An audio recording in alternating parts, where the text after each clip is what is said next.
Hello everyone, my name is Yaneyry Delfin.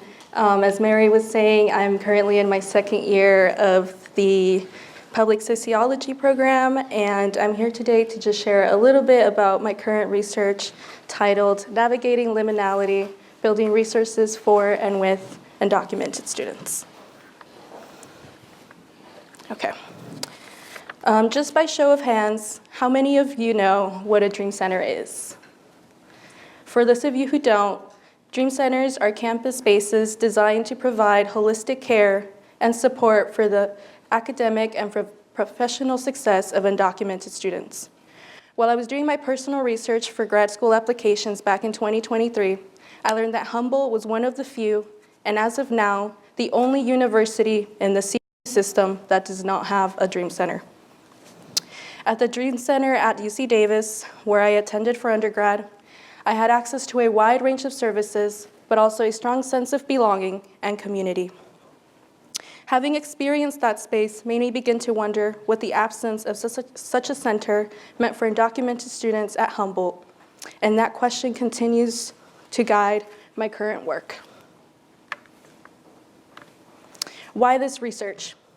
I've always been raised with the values that we pay homage to those who came before us. The space and services provided to me have been the labor of past undocumented students who have bravely fought for my access to higher education. I wanted to bring this radical care and institutional knowledge with me as a way to address the institutional neglect and indifference that we are facing. I wanted to expand a little bit from my point in the previous slide. Our work is not abstract. Our praxis is derived from our resistance and our very survival. It is through our lived experiences, through navigating this institution that was not built for us, that our theories take shape. Silence hurts us more. Choosing to speak up, especially during this current administration, is a form of survival. Self-advocacy is resistant work. Every time we claim space, ask for what we need, or challenge the university, we are resisting systems that were designed to silence us. Reciprocal knowledge sharing is transformational. When we exchange knowledge with care and accountability, we move beyond extraction and towards community empowerment. Our knowledge comes from doing, from organizing, from building community that did not exist before. Our praxis is the bridge between how we turn what we already know into what we do. My goal with this community action research has always been to return the knowledge shared with me into tangible support. I did not want to treat my community as a source of knowledge to extract from, but instead as collaborators and co-creators in this process. I wanted to build lasting relationships rooted in care, reciprocity, and accountability, something long missing in this university when it comes to addressing our needs. Through ethnographic work and interviews, I have been able to listen deeply to my community's needs, transforming insights into communal responses that target existing gaps while empowering undocumented individuals to shape our own solutions.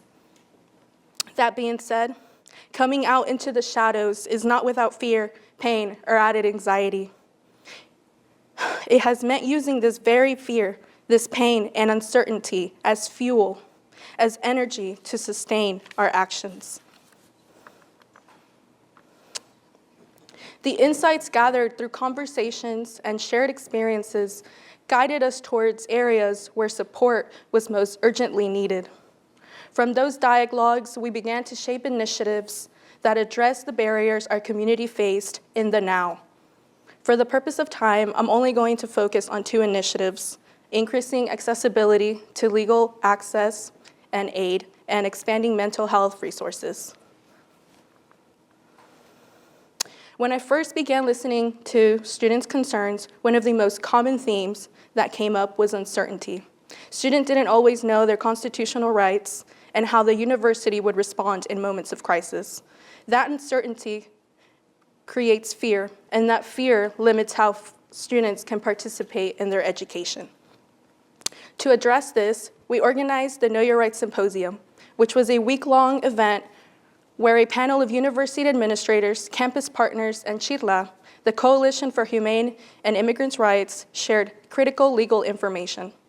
This symposium also included Know Your Rights presentations, a theory-style workshop, student and family emergency plan materials, and free in-person legal consultations. This work was more than just about sharing information. It's about building trust, clarity, and a sense of safety in this university. The second initiative centers on expanding mental health resources. One of the clearest needs that emerged from my conversations was the lack of accessible and culturally responsive mental health support. Many students shared that navigating the stress of their immigration status, family responsibilities, and academic pressure often left them feeling isolated, unseen, and unsupported. Therapy often exasperated these feelings with questions like, what is undocumented? Why are you undocumented? And why can't you just get documented? In response, we implemented a support group for undocumented and mixed status students, which launched in fall 2025 and currently includes 8 active members. The space provides a confidential and affirming environment where students can connect, share experiences, and strengthen their emotional well-being. Additionally, we develop a comprehensive list of mental health services tailored specifically for undocumented college students. This resource connects students to both on and off-campus support, ensuring that the care they receive directly reflects their lived experiences and specific needs. For those of you interested in seeing all of our work from just this semester, you can scan this QR right here, and it's going to take you to a Google Drive, and that's going to have all of our flyers and past grant proposals. To end today, I wanted to express my deep gratitude to my funders and campus supporters who have been through this ride, a year and a half. I wanted to thank Associated Students, College Corps, the Department of Sociology, the Howard Hughes Medical Institute grant, the Cultural Centers, ODI, the Office of the Provost, Scholars Without Borders, and the Social Justice, Equity, and Inclusion Center. But most importantly, I wanted to thank the undocumented students who shared their experiences with me. Thank you for trusting me, for welcoming me into your lives, and for allowing me to learn from you. Your voices and resilience are the foundation of this work, and I am deeply honored to be a part of it. Thank you.